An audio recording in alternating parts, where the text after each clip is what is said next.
Hey guys, প্ৰথমে আপোনাক welcome কৰিছো জবৰাইজ ইউটিউব চেনেলত। তো মই যে আলোচনা কৰিম RITES ৰ পৰা যেটো ৰিকোয়াৰমেন্ট আহিছে তাৰে গুটেইখিনি ইনফৰমেশন আপুনি এইটো ভিডিঅ'ত পাব। ঠিক আছে, কেনেকৈ এপ্লাই কৰিব, এলিজিবিলিটি ক্ৰাইটেৰিয়া, স্যালাৰি কিমান পাব আপুনি, বেনিফিটস কি আছে, ঠিক আছে, কেতিয়াৰ পৰা ৰেজিষ্ট্ৰেচন ষ্টাৰ্ট হ'ব, লাষ্ট ডেট কেনেকুৱা, সিলেকশন প্ৰসিডিউৰ কেনেকুৱা, তো গুটেইখিনি ইনফৰমেশন আপুনি এইটো ভিডিঅ'ত পাব। তো ভিডিঅ'টো শেষলৈকে চাই থাকিব। ঠিক আছে, আৰু যদি কিবা প্ৰবলেম পাইছে ভিডিঅ'টো চোৱাৰ পিছত তেতিয়াহ'লে আপুনি কমেন্ট সেকশনত মোক কমেন্ট কৰিব পাৰিব। আৰু লগতে মই এইটো ভিডিঅ'ৰ ডেসক্ৰিপচনত মই WhatsApp গ্ৰুপৰ লিংক এটা প্ৰভাইড কৰি দিম, তাতে জয়েন হৈ কিনে আপুনি মোক ডাইৰেক্ট মেসেজ কৰিব পাৰিব যদি আপোনাৰ এপ্লাই কৰোঁতে কিবা প্ৰবলেম হৈছে। ঠিক আছে, তো ফাৰ্ষ্টত মই আপোনাক সামাৰি অলপ দেখাই দিম। ঠিক আছে, যেটো ৰিকোয়াৰমেন্ট চলি আছে তাৰ চাও, এইটো ৰিকোয়াৰমেন্ট আহিছে RITES requirement চলি আছে। তো 223 apprentice or vacancy আছে, আৰু এইটো নোটিফিকেশনটো আহিছে গুৱাহাটীৰ পৰা। ঠিক আছে, RITES means আপোনাৰ rail India technical and economic সাৰ্ভিসৰ পৰা দিছে যিখিনি ভেকেন্সি আহিছে। ঠিক আছে, তো তে কিছুমান বস্তু আছে যেনেকৈ কোৱালিফিকেশনটো কিমান লাগিব। ঠিক আছে, মই ইন ডিটেইলছত দেখুৱাম কোনটো পোষ্টৰ কাৰণে কি লাগে। তথাপি মই এবাৰ কৈ দি আছো, 223 পোষ্ট আছে এপ্ৰেন্টিক্সৰ কাৰণে। এইটো যদি আপুনি গ্ৰেজুৱেচন কৰিছে কিবা ইঞ্জিনিয়াৰিঙৰ পৰা, ঠিক আছে, বেচেলাৰ্ছ ডিগ্ৰী আছে আপোনাৰ ইঞ্জিনিয়াৰিঙৰ, তেতিয়া আপুনি এইটো পোষ্টৰ কাৰণে এলিজিবল হয়। লগতে যদি আপুনি ইঞ্জিনিয়াৰিং কৰা নাই, জাস্ট গ্ৰেজুৱেচন কৰিছে এনি ডিসিপ্লিন, তথাপি এইটো পোষ্টৰ কাৰণে যিগিলা আপোনাৰ নন ইঞ্জিনিয়াৰিং কিছুমান পোষ্ট আছে তাৰ কাৰণে এলিজিবল হয়। ঠিক আছে, তাৰপিছত যদি আপুনি সিম্পল IIT কৰিছে, ডিপ্লোমা কৰিছে, তেতিয়াহ'লে আপুনি এইটো এপ্ৰেন্টিক্সৰ কাৰণে এলিজিবল হয়। যেনেকৈ IIT কৰিছে, যেনেকৈ আপুনি ট্ৰেড এপ্ৰেন্টিক্সৰ কাৰণে অনলি আপুনি যদি ITI পাস কৰিছে তেতিয়া এইটো ভেকেন্সি আপুনি পাব। তো ইন ডিটেইলছত আপুনি ইনফৰমেশনখিনি এইটো ভিডিঅ'ত পাব। ঠিক আছে, তো ভিডিঅ'টো শেষলৈকে চাব, মই আপোনাক দেখাই আছো। এতিয়া চাওক, RITES গুৱাহাটী ৰিকোয়াৰমেন্ট 2024 অৰ্গানাইজেশনটো এইটো RITES গুৱাহাটী। তো টোটাল যেটো পোষ্ট আছে আপোনাৰ নাম্বাৰ অফ পোষ্ট 223, আৰু এডুকেশনাল কোৱালিফিকেশন যদি মকলো ইঞ্জিনিয়াৰিং ডিগ্ৰী যদি আপুনি লৈছে, কিবা ডিপ্লোমা লৈছে বা বেচেলাৰ্ছ ডিগ্ৰী আপুনি কৰিছে, ঠিক আছে, তেতিয়াহ'লে আপুনি এইটো পোষ্টৰ কাৰণে এলিজিবল হয়। বহুত কেইটা পোষ্ট আছে যেহেতুকে, আৰু এইটো যেটো জব টাইপছ হয় এইটো আপোনাৰ সেন্ট্ৰেল গভৰ্নমেন্ট জব হয়।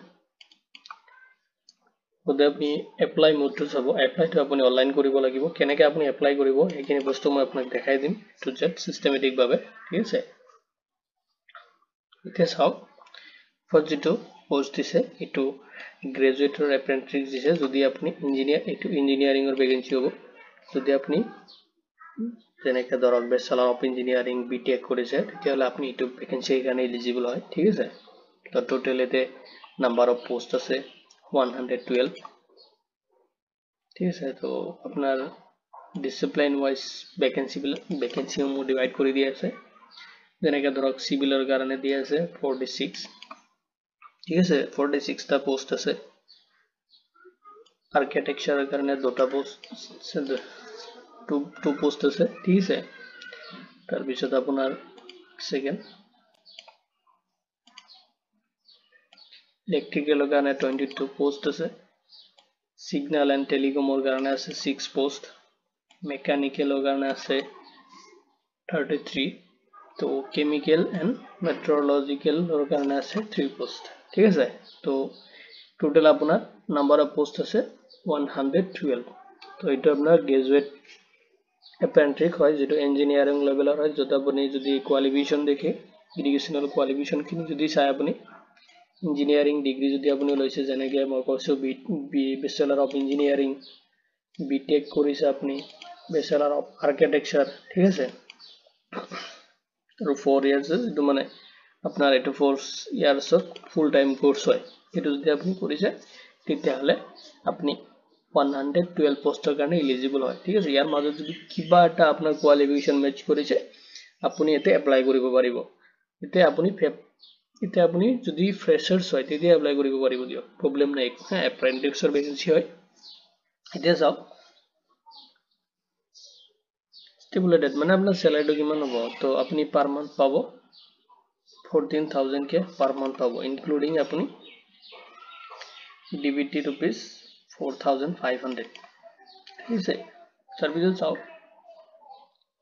सेकेंड আছে আপনার গ্রাজুয়েট অ্যাপ্রেন্টিস যেটো আপনার নন ইঞ্জিনিয়ারিং এর কারণে দিছে নন ইঞ্জিনিয়ারিং যেগুলা তার কারণে পোস্ট আছে নাম্বার অফ পোস্ট আছে আপনার 29 আর ডিসিপ্লিন ওয়াইজ ভ্যাকেন্সি মো ডিভাইড করে দিয়া আছে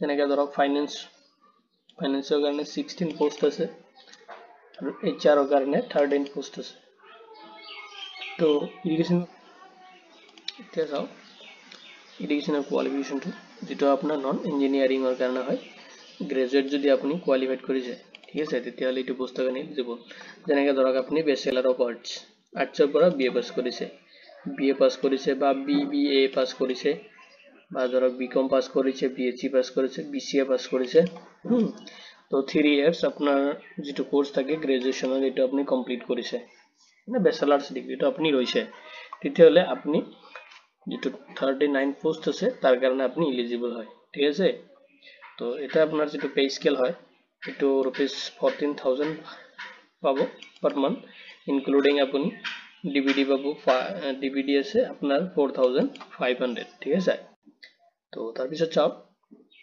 ডিপ্লোমার যেটো অ্যাপ্রেন্টিস দিয়ে আছে তাতে আপনার টোটাল নাম্বার অফ পোস্ট আছে 36 আর এটা আপনার ডিসিপ্লিন ওয়াইজ ডিভাইড করে দিয়া আছে যেনেকা ধরক সিভিল লর কারণে দিছে সিভিল যেটা থাকে সিভিল ইঞ্জিনিয়ারিং এর কারণে যেনেকা ডিপ্লোমা সিভিল ডিপ্লোমা কারণে দিছে এটা আপনার টোটাল 18 পোস্ট আছে তার পিছত আপনার ইলেকট্রিক্যাল এর কারণে 8 পোস্ট আছে মেকানিক্যাল এর কারণে 8 আছে কেমিক্যাল এন্ড মেট্রোলজিক্যাল এর কারণে আপনার 2 আছে ঠিক আছে টোটাল আপনার 36 পোস্ট আছে তো এই যে সব এসেনশিয়াল কোয়ালিফিকেশন লাগিছে তাতে যদি ইঞ্জিনিয়ারিং এর কিবা আপনি ডিপ্লোমা কৰিছে ঠিক আছে ইঞ্জিনিয়াৰিং এৰ কিবা এটা ডিপ্লোমা আপনি কৰিছে 3 years full time engineering diploma লাগিব আপনাৰ ঠিক আছে মিনিমাম আপনি 3 ইয়াৰ্স এৰ কিবা ডিপ্লোমা কৰিছে ইঞ্জিনিয়ারিং এর তেতিয়ালে আপনি থার্ড যেটো ডিপ্লোমা অ্যাপ্রেন্টিস এর নাম্বার পোস্ট আছে 36 তার কারণে আপনি এলিজিবল হয় যেটো আপনার ভাল লাগে তাতে আপনি এপ্লাই করে দিব ঠিক আছে এলিজিবিলিটিকে ম্যাচ কৰিব লাগিব তার পিছত চাও আপনার যেটো পে স্কেল হবে এটো 12,000 পাবো পার মান্থ ইনক্লুডিং আপনি পাবো ডিবিডি রুপিস 4,000 ঠিক আছে আর ট্রেড অ্যাপ্রেন্টিস আছে ট্রেড অ্যাপ্রেন্টিস যেটো মই কৈছো আইটিআই যদি আপনি পাস করেছে তেতিয়ালে আপনি ইয়ার কারণে এলিজিবল হয় ঠিক আছে নাম্বার অফ পোস্ট আছে আপনার 46 আর ডিসিপ্লিন ওয়াইজ ডিভাইড করে দিয়া আছে যেনেকে ধরক সিএডি অপারেটর আছে সিভিলর এটা আপনার 34 টা পোস্ট আছে তারপরে আকো দিছে আপনার সিএডি অপারেটর এটো মেকানিক্যাল হয় এটা আপনার পোস্ট আছে 9 ইলেকট্রিক্যাল আছে ইলেকট্রিশিয়ান আছে নাম্বার 1 পোস্ট আছে এন্ড আদার্স ট্রেডস এর কারণে আছে 2 পোস্ট ঠিক আছে আদার্স ট্রেডের কারণে 2 পোস্ট আছে তো কোয়ালিফিকেশন বিচাৰিছে মিনিমাম আপনি যদি আইটিআই পাস আউট কৰিছে ফুল টাইম ঠিক আছে তেতিয়ালে আপনি যেটো ট্রেড অ্যাপ্রেন্টিস এর কারণে যেটো নাম্বার অফ পোস্ট আছে 46 তার কারণে আপনি এলিজিবল হয় তেটা আপনার পে স্কেল হবে 10,000 পার মান্থ 10,000 পার মান্থ পাবো আপনি তেটা আপনি যেটো আইআইটি পাস আউট হয় ইয়ার কারণে পার মান্থ আপনি 10,000 পাবো স্যালারিটো ঠিক আছে আপনি এপ্লাইটো কেনেকৈ কৰিব হাউ টু এপ্লাই কেনেকৈ কৰিব তো এপ্লাইৰ কিছুমান টার্ম এন্ড কন্ডিশন আছে মই আপোনাক দেখাই আছো তাতো মই দেখাম কেনেকৈ আপুনি কৰিব ঠিক আছে সিস্টেমেটিক মই দেখাম বাৰু তো ইঞ্জিনিয়াৰিং ডিগ্ৰি বা গ্ৰাজুয়েশন যদি আপনাৰ কোয়ালিফিকেশন খিনি ম্যাচ কৰিছে ঠিক আছে তো যেটো কোয়ালিফিকেশন হয় এটো ম্যাচ কৰাৰ পিছত আপুনি আপনার এটা প্রোফাইল বনাব লাগিব যেটো ন্যাশনাল অ্যাপ্রেন্টিসশিপ ট্রেনিং স্কিম মোর আন্ডারত মই দেখাম এটো ওয়েবসাইটত এটো ভিডিও ডেসক্রিপশনতে মই এটো লিংক প্রোভাইড করে দিম তাতে যাই কিনে আপনি তাতে আপনার একটা অ্যাকাউন্ট ক্রিয়েট কৰি লব ঠিক আছে যেটো আপনি যদি শর্ট ফর্মত তাতে ক্লিক করে NATH পোর্টাল যেটো আছে তাতে ওপেন হৈ যাব এটো পোর্টাল হয় এটা আপনি সার্চ কৰিব পাৰে ঠিক আছে narairegion.gov.in স্টুডেন্ট এটো পোৰ্টাল হয় আৰু আপুনি যদি আইআইটি ক্যান্ডিডেট হয় তাতেও আপুনি এটা ৰেজিষ্ট্ৰেশ্যন কৰি ল'ব। তো এপ্ৰেণ্টিছশ্বিপ যিটো গভৰ্ণমেণ্ট ইণ্ডিয়াৰ যিটো অফিচিয়েল ৱেবছাইট হয় এইটো লিংক মই প্ৰভাইড কৰি দিম, এইটো ভিডিঅ'ৰ ডেছক্ৰিপশ্যনত আপুনি চেক আউট কৰিব। যেনে এতিয়া মই দেখাইছোঁ যিটো এপ্ৰেণ্টিছশ্বিপ যিটো মানে আপোনাৰ ট্ৰেইনিং প্ৰগ্ৰামৰ যিটো ৱেবছাইট হয় এইটো হয়, ঠিক আছে। আপুনি ইয়াতে আহি কিনে আপুনি ৰেজিষ্ট্ৰেশ্যন কৰিব লাগিব, যেনেকৈ ডিভিডি ষ্টাৰ্টাৰ চেক কৰিব পাৰে, ঠিক আছে। তো এতিয়া আপুনি ৰেজিষ্ট্ৰেশ্যন কৰিব লাগিব। অলপ তলত স্ক্ৰল কৰি কিনে চাব, ইয়াতে এপ্ৰেণ্টিছশ্বিপ ষ্টাটিষ্টিক্সৰ নম্বৰ দিয়া আছে, ইয়াতে গোটেইখিনি বস্তুতে পাই যাব, ঠিক আছে। আৰু আপোনাৰ ৰেজিষ্ট্ৰেশ্যন কৰিবৰ কাৰণে মই যিটো লিংক আছে সেইটো মই এইটো ভিডিঅ'ৰ ডেছক্ৰিপশ্যনতে প্ৰভাইড কৰি দিম। এপ্ৰেণ্টিছশ্বিপ অপৰচুনিটি আছে, ডাউনলোড কৰিব চাৰ্টিফিকেট কোৰ্স বাগেৰা আছে, ঠিক আছে, গোটেইখিনি ইয়াতে দিয়া আছে। তো যদি আপোনাৰ এপ্লাই কৰোঁতে কিবা প্ৰব্লেম হয় আপুনি কমেণ্ট ছেকশ্যনত কমেণ্ট কৰিব পাৰে, মই আপোনাক দেখাই দিম, ঠিক আছে। এতিয়া আহক এটা অফিচিয়েল ৱেবছাইটত, তাতে আপুনি যাব। এইখিনি আপুনি যেতিয়া ৰেজিষ্ট্ৰেশ্যনটো কমপ্লিট কৰিব, ঠিক আছে। তো যিটো নেশ্যনেল এপ্ৰেণ্টিছশ্বিপ ট্ৰেইনিং স্কিমৰ আণ্ডাৰত যেতিয়া ৰেজিষ্ট্ৰেশ্যন আপোনাৰ কমপ্লিট হ'ব, তাৰপিছত এইটো গভৰ্ণমেণ্ট যিটো চাইড হয় এইটো মই দেখাই দিলোঁ আপোনাক। তাৰপিছত আপুনি এপ্লাই কৰিব লাগিব। যিটো জিপ ফৰ্মৰ লিংক আছে এইটো মই ভিডিঅ'ৰ ডেছক্ৰিপশ্যনত প্ৰভাইড কৰি দিম, তাত যাই কিনে আপুনি আপোনাৰ যিটো ডিটেইলছখিনি হয় তাত ছাবমিট কৰিব। যেনেকৈ মই দেখাই আছোঁ আপোনাক, মই দেখাই আছোঁ, তাৰ আগতে লাষ্ট ডেটখিনি মই আপোনাক দেখাই আছোঁ, লাষ্ট ডেটটো, ঠিক আছে। এতিয়া যাওক ইম্পৰ্টেণ্ট ডেটটো, এপ্লাই ডেট অলৰেডি ষ্টাৰ্ট হৈ গৈছে 6 ডিচেম্বৰৰ পৰা, আৰু লাষ্ট ডেটটো 25 ডিচেম্বৰলৈকে আছে। তো আহক আজি এতিয়া মই দেখাই দিম আপুনি কেনেকৈ এপ্লাই কৰিব। এইটো অফিচিয়েল ৱেবছাইট হয়,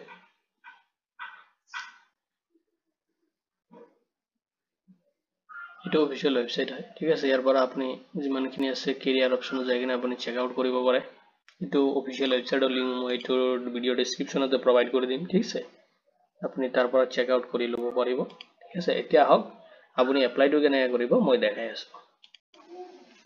এতিয়া চাওক যিটো ইংগেজমেণ্টৰ অনলাইন এপ্লিকেশ্যন হয়, ঠিক আছে। যেটো আপোনাৰ এপইণ্টমেণ্ট যিটো আপোনাৰ এপ্লিকেশ্যন ফৰ্ম হয় এইটো লিংক মই ডেছক্ৰিপশ্যনত প্ৰভাইড কৰি দিম। তাৰ পৰা যাই কিনে আপুনি ক্লিক কৰিলে এইটো পেজত আপুনি ডাইৰেক্ট আহি যাব, ঠিক আছে। এতিয়া চাওক যদি আপোনাৰ যেতিয়া এপ্লিকেশ্যনটো ফিল আপ কৰিব, যদি আপোনাৰ মেইলত ৰেছপন্স লাগে তেতিয়া বক্সটো টিক কৰি দিব, যিটো ৰেকৰ্ড হয় সেইটো আপোনাৰ মেইলত ৰেছপন্সত আহি যাব। লগতে আপোনাৰ কিবা মিষ্টেক হৈ থাকিলে আপুনি এইটো কাৰেকশ্যন কৰিব পাৰিব, ঠিক আছে। তো তাৰপিছত চাওক আপোনাৰ নামটো দিব লাগিব, যিটো নাম আছে আপুনি কেপিটেল লেটাৰত দিব গোটেইখিনি নাম। এইটো বক্সত আপুনি ক্লিক কৰিলে your আনসাৰটো দি দিব। তাৰপিছত আপুনি ডেট অফ বাৰ্থটো ইয়াৰ পৰা চিলেক্ট কৰি ল'ব লাগিব, আপোনাৰ যিটো ডেট অফ বাৰ্থ হয়, ঠিক আছে। ক্যালেন্ডাৰত ক্লিক কৰিব, যিটো হয় আপুনি চিলেক্ট কৰি দিব, ঠিক আছে। তাৰপিছত চাওক এপ্লাই থ্ৰু আপুনি কোনটোৰ আণ্ডাৰত কৰিছে, মানে NATH-ৰ আণ্ডাৰত কৰিছে না NAPS-ত কৰিছে, ঠিক আছে। এইটো আছে, এইটো কৰি কিনে আপুনি এতিয়া নাম্বাৰটো দিব লাগিব, আপোনাৰ যিটো এপ্ৰেণ্টিছশ্বিপ ৰেজিষ্ট্ৰেশ্যন নাম্বাৰ হয়, ঠিক আছে, এইটো দিব লাগিব। এইটো আপুনি ৰেজিষ্ট্ৰেশ্যন কৰিব, এইটো দুইটা বৰ্ডালৰ লিংক মই এইটো ভিডিঅ' ডেছক্ৰিপশ্যনত প্ৰভাইড কৰি দিম, তাতে যাই কিনে ফাৰ্ষ্টত আপুনি ৰেজিষ্ট্ৰেশ্যন কৰি ল'ব, ঠিক আছে। তাৰপিছত এপ্ৰেণ্টিছশ্বিপ যিটো আপোনাৰ ৰেফাৰেঞ্চ ID নাম্বাৰ, এইটো যদি আপুনি ৰেফাৰেঞ্চটো পাইছে তেতিয়াহ'লে আপুনি দিব, আৰু যদি পোৱা নাই এপ্লাইং থ্ৰু লিমিটেড যদি আপুনি পাইছে ৰেফাৰেঞ্চটো তেতিয়াহ'লে তেতিয়া দিব, নহ'লে নিদিব। মানে তাতে যাই কিনে আপুনি যদি এইটো যিটো এপ্ৰেণ্টিছশ্বিপৰ যিটো ৰিকুৱাৰমেণ্ট চলি আছে, যদি আপুনি এই দুটা পৰ্টেলত যাই কিনে চেক কৰিব পাৰে যে আপুনি এপ্ৰেণ্টিছৰ কাৰণে এপ্লাই কৰোঁতে ৰেফাৰেঞ্চ নাম্বাৰটো পাইছে তেতিয়াহ'লে দিব, আৰু যদি পোৱা নাই আপুনি বিচাৰি তেতিয়াহ'লে আপুনি দিব নালাগে, ঠিক আছে। তাৰপিছত আপুনি আপোনাৰ কণ্টেক্ট নাম্বাৰটো দিব, যিটো ভেলিড আছে, আপোনাক কল কৰিলে যাতে আপোনাক পায় তেনেকৈ এক্টিভ মোবাইল নাম্বাৰ এটা দিব, ঠিক আছে। ইমেইল আইডিটো দিব আপোনাৰ, যিটো ইমেইল আইডি হয় সেইটো ইমেইলত কিছুমান বস্তু আপোনাক ফৰৱাৰ্ড কৰে, যেনেকৈ যদি আপোনাৰ চিলেকশ্যন প্ৰচিডিউৰৰ কাৰণে যিহেতু আপোনাৰ মাৰ্ক বেছি হ'ব এনেকুৱা হ'ব পাৰে, আপোনাক ইণ্টাৰভিউৰ কাৰণে মাতিব পাৰে, ঠিক আছে। মই দেখাম চিলেকশ্যন প্ৰচিডিউৰটো কেনেকুৱা হয়, ঠিক আছে। এইটো আপোনাৰ আগতে আপুনি এপ্লাই বস্তুটো দেখাই দিওঁ, তাৰপিছত মই চিলেকশ্যনটো দেখাই আছোঁ। তো ইমেইল আইডিটো দিয়াৰ পিছত আপোনাৰ কেটেগৰীত ক্লিক কৰিব, কোনটো কেটেগৰীৰ পৰা আছে, আনৰিজাৰ্ভ SC ST, তাৰপিছত OBC NCL EWS, আপুনি যিটো কেটেগৰীৰ হয় তাতে চিলেক্ট কৰি দিব। তাৰপিছত যদি আপুনি PWD কেটেগৰীৰ হয় চিলেক্ট কৰি দিব, আৰু যদি নহয় যিকোনো চিলেক্ট কৰি দিব, ঠিক আছে।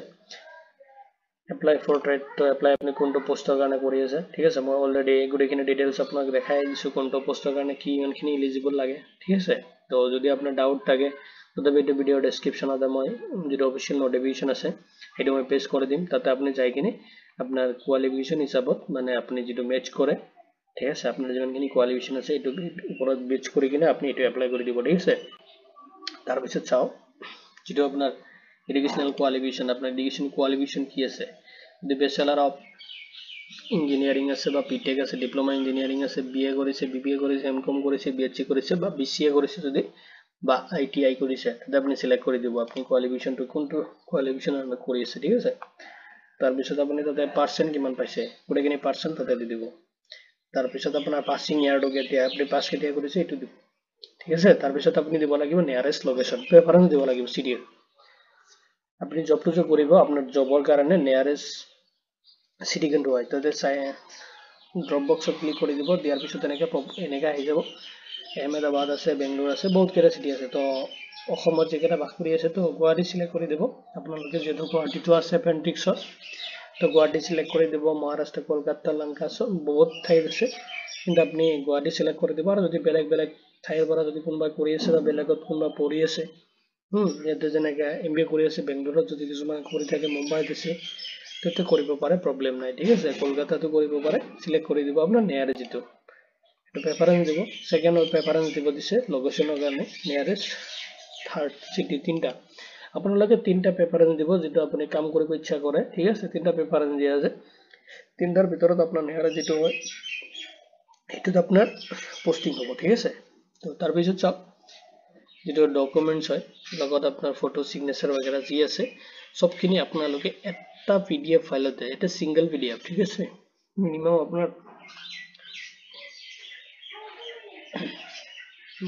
আপোনাৰ 10 KB ভিতৰত, মানে 10 KB ভিতৰত হ'ব লাগিব। তো গোটেইখিনি এডুকেশনাল কোয়ালিফিকেশন যি আছে আপোনাৰ, date of birth, ID proof, ঠিক আছে, কাষ্ট সাৰ্টিফিকেট, বেংক পাছবুক যিখিনি আছে, যদি বেংক স্টেটমেন্ট আছে, যেটো এডভাৰটাইজিঙত দিয়া আছে বাৰু, মই অফিচিয়েল এডভাৰটাইজিংটো আপোনাক দেখাই আছো, ঠিক আছে। তাতে আপুনি যাই কিনে গোটেইখিনি ইন ডিটেইলছত আপুনি এটা PDF বনাব লাগিব।